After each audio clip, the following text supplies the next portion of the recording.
Hey, this is Eric Haugen, and welcome to Rat Week on Demos in the Dark.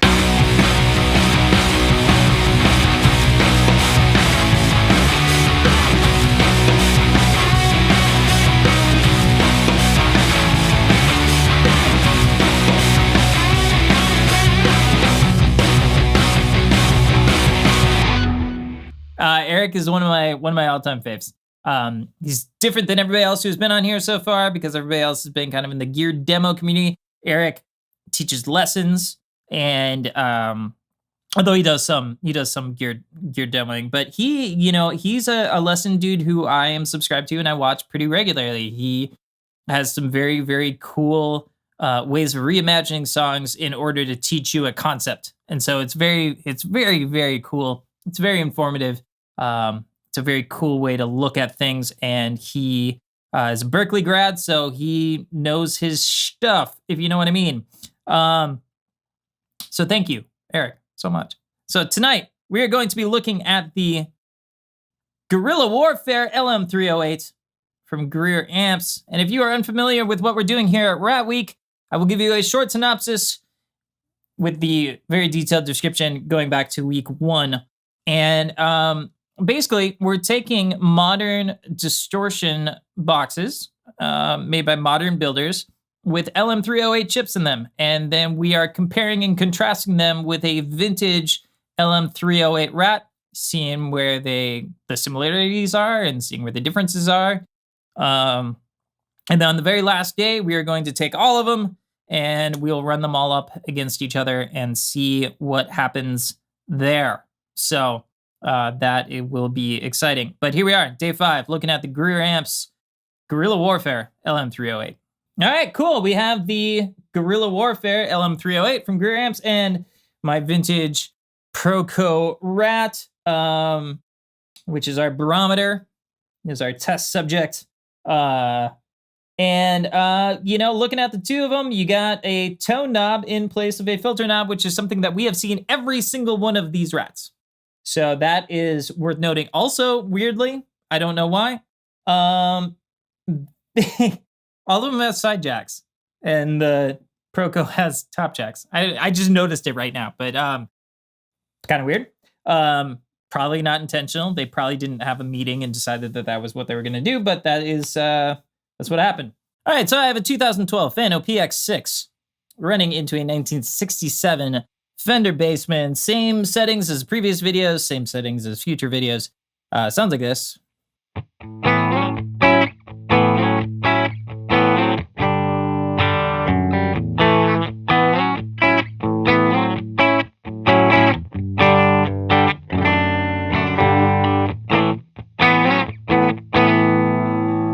Okay, cool. So we are going to turn some knobs, see where they are similar and where they are different. Here we go.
Cool. So that sounds great.